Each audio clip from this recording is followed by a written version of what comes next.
Hello students, welcome to maths class. I am Shilpa, your maths teacher from Raj International School. Students, in last class we have completed till question number 3 of exercise 8.5. In this class we will continue this exercise. So let's start from question number 4. Question number 4 is calculate the volume for each of the following. आपको क्या करना है? Volume find out करना है। इस बार आपको क्या given है देखना, एरिया गिवन है, हाइट गिवन है और हमें क्या फाइंड आउट करना है? वॉल्यूम इनका फाइंड आउट करना है। तो स्टूडेंट्स अभी तक जो हमने वॉल्यूम का फॉर्मूला सीखा था, अगर हम क्यूबॉइड की बात करें तो length multiply breadth multiply height, और अगर हम बात करते हैं क्यूब शेप की तो साइड मल्टीप्लाई साइड। लेकिन अब हमें यहाँ पे एरिया गिवन है किसी भी फिगर का, तो बेटा जब हमारे पास इस तरीके का फॉर्मूला आता है तो एक फॉर्मूला और बनता है, वॉल्यूम किसी भी 3D शेप का क्या होगा? Area multiply by height. Cube और क्यूबॉइड की अगर हम बात करते हैं तो एरिया की मल्टीप्लाई अगर हम हाइट से कर दें तो हमारा क्या आंसर आएगा? वॉल्यूम फाइंड आउट हो जाएगा। अब देखो स्टूडेंट्स, एरिया जो है, अगर हम रेक्टेंगल के एरिया की बात करते हैं ना तो लेंथ मल्टीप्लाई ब्रेड्थ होता है, ठीक है, और हमारा जो क्यूबॉइड शेप में फेस होता है वो रेक्टेंगल शेप है, तो लेंथ ब्रेड्थ तो एक फेस की हमने निकाल ली, एरिया फाइंड आउट हो गया। साथ में हम क्या लेते हैं? एरिया को लिख सकते हैं ना L इंटू बी, और ये हाइट, तो तीनों चीजें हमारे साथ में आ चुकी है, L into B into height. तो वॉल्यूम का एक क्या फॉर्मूला बन सकता है? जब कभी हमें एरिया गिवन हो तो हम उसकी हाइट से मल्टीप्लाई कर दें तो हमें क्या फाइंड आउट हो जाएगा? उस फिगर का वॉल्यूम फाइंड आउट हो जाएगा। तो आपके पास क्या गिवन है? 125 स्क्वायर मीटर और हाइट कितनी है आपके पास? 5 मीटर। तो 125 की हम किससे मल्टीप्लाई करेंगे? 5 से। तो हम मल्टीप्लाई करते हैं, 5 5 जा 25, 5 लिखेंगे, 2 कैरी, 5 2 जा 10 और 2 12, 1 कैरी, 5 1 जा 5 और वो 1 कैरी जो थी 6।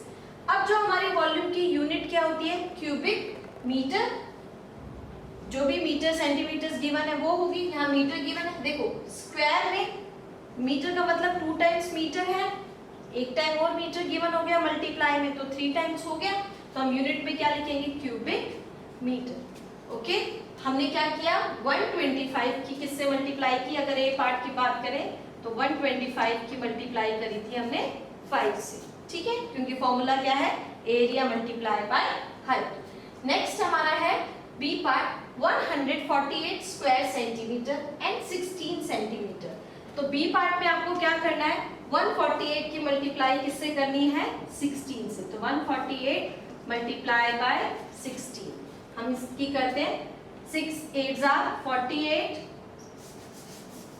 यहाँ पे लिखते हैं हम 148 मल्टीप्लाई बाय 16, 6 8 जा 48, 8 लिखा हमने, 4 आई हमारी कैरी, 6 4 जा 24 और 4 28, 28 का 8 लिखेंगे, 2 हमारी कैरी, 6 1 जा 6 और 2 8, 1 प्लेस 0 लिखेंगे, 1 से मल्टीप्लाई करने बाद नंबर इटसेल्फ मिलता है तो हमने as it is note down किया, और अब क्या करेंगे इसे? प्लस 8 और 0 8, 8 8 16, 1 कैरी, 8 प्लस 1 9, 9 प्लस 4 13, 1 कैरी, 1 और 1 2। तो हमारा क्या आंसर आया? 2 3 6 8 क्यूब सेंटीमीटर। इस बार हम सेंटीमीटर लगाएंगे। तो आपको जो स्टूडेंट इसी तरीके से इसकी जो रिमेनिंग पार्ट्स हैं सी और डी करना है। करना क्या है? वॉल्यूम फाइंड आउट करने के लिए एरिया मल्टीप्लाई बाय हाइट, ठीक है। Now let's move question number 5।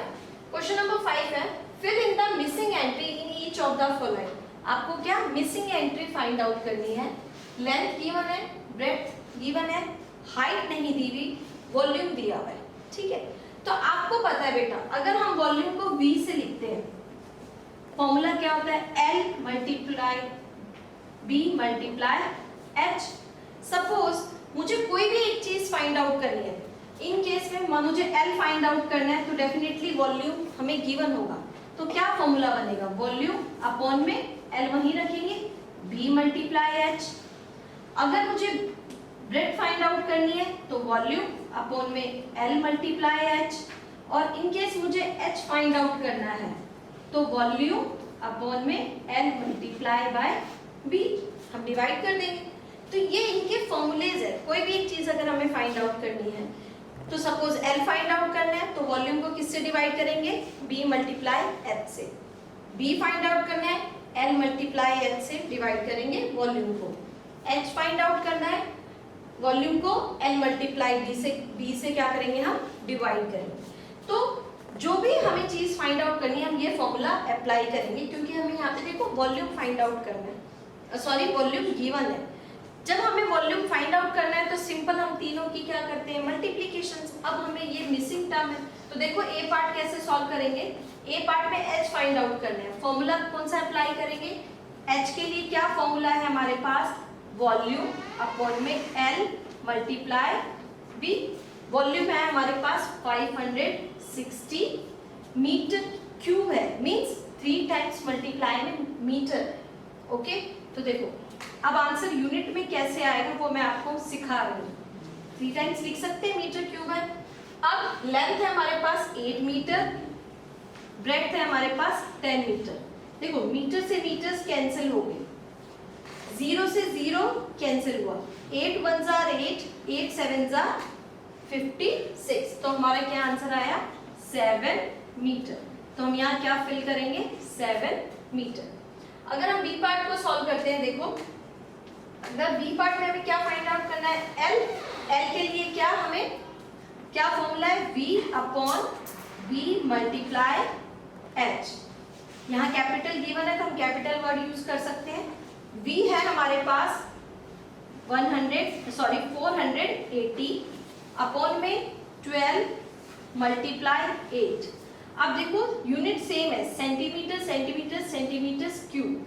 अब मैं यहाँ यूनिट आपको नहीं सिखा रही, क्योंकि इसमें मैंने आपको बता दिया कि किस तरीके से ये यूनिट कैंसिल आउट होके हमें सिंगल यूनिट में आंसर मिल रहा है। तो आपको डायरेक्ट हम कर सकते हैं इस क्वेश्चन को, 8 1 जार 8, 8 6 जार 48 और ये पीछे 0। तो हमारे पास आया 60 अपॉन में 12, 12 1 जार 12, 12 5 जार 60। तो हमारा क्या आंसर है, 5 मीटर। तो हम क्या लिखेंगे इसका आंसर, 5 मीटर। सॉरी, इसका आंसर है 5 सेंटीमीटर, क्योंकि सेंटीमीटर गिवन है तो ये हमने लिखा सेंटीमीटर। तो इसी तरीके से क्वेश्चन नंबर 5 के जो रिमेनिंग पार्ट्स हैं वो आप इजीली सॉल्व कर सकते हैं।